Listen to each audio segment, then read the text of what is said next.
Halo semuanya, perkenalkan saya Fandi Rodis Octavianus Stefnai. Dalam video ini kami akan membahas tentang pencemaran laut, mulai dari pengertian, sumber pencemaran, dampaknya bagi ekosistem dan manusia, hingga strategi pengendaliannya.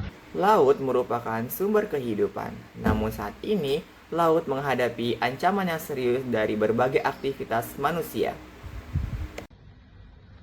Pengertian pencemaran laut. Menurut UNCLOS, pencemaran laut adalah masuknya zat atau energi ke lingkungan laut yang menyebabkan perubahan merugikan bagi ekosistem, sumber daya hayati, dan kesehatan manusia. Sedangkan dalam Undang-Undang Nomor 32 Tahun 2009, pencemaran laut diartikan sebagai masuknya makhluk hidup, zat, energi, ataupun komponen lain ke dalam laut sehingga menyebabkan penurunan kualitas air laut, sehingga tidak berfungsi lagi sesuai peruntukannya. Dari dua definisi tersebut, dapat disimpulkan bahwa pencemaran laut terjadi ketika aktivitas manusia maupun proses alam membuat kondisi laut memburuk dan tidak sehat bagi kehidupan.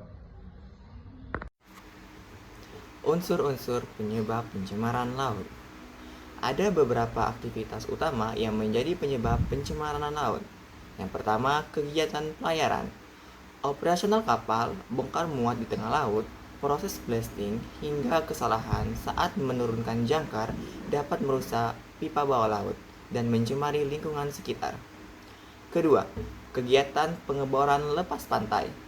Offshore drilling sering menghasilkan residu dan berisiko menyebabkan kebocoran minyak gas atau minyak yang membuat ekosistem di sekitarnya menjadi rusak. Ketiga, penyulingan di laut. Limbah hasil penyulingan menjadi salah satu sumber pencemaran yang sulit dikendalikan. Kelima, aktivitas di terminal pelabuhan seperti bongkar muat dan pembuangan limbah juga memberikan tekanan besar terhadap lingkungan perairan. Sumber dan jenis pencemaran laut. Sumber pencemaran laut sangat beragam. Ada 7 yang akan saya sebutkan dalam video ini. Yang pertama, sampah plastik dan marine debris. Seperti contohnya plastik sekali pakai, jaring nelayan, hingga mikroplastik. Yang kedua, ada pencemaran minyak, yang dimana termasuk ke dalam tumpahan minyak, kebocoran bahan bakar, kapal, serta bilge water. Yang ketiga adalah logam berat dan bahan kimia berbahaya. Contohnya seperti merkuri, timbal, pestisida dari limbah industri dan pertanian. Yang keempat adalah eustrofikasi, akibat kelebihan nutrien seperti nitrogen dan fosfor yang menyebabkan ledakan alga. Yang kelima adalah pencemaran termal, yaitu pembuangan air panas dari industri. Yang keenam adalah pencemaran kebisingan. Kebisingan yang bersumber dari kapal dan sonar yang mengganggu mamalia laut. Yang terakhir adalah pencemaran atmosferik, termasuk pengasaman air laut akibat deposit polutan udara. 4. Dampak pencemaran laut.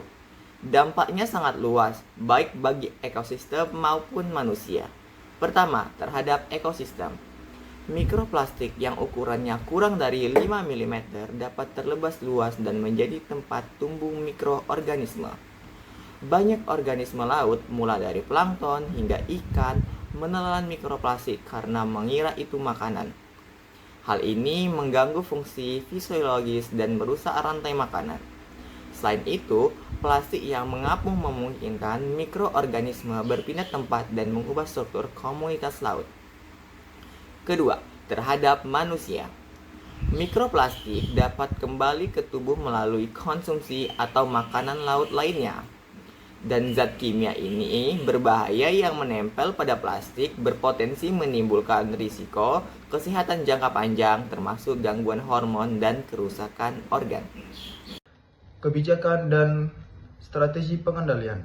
Menurut Borja dan rekan-rekan, dalam jurnal yang berjudul Strain Coastal and Self Science tahun 2010, pencemaran laut dikelola dengan pendekatan DPSIR, yaitu Drive, Pressure, State, Impact, and Response.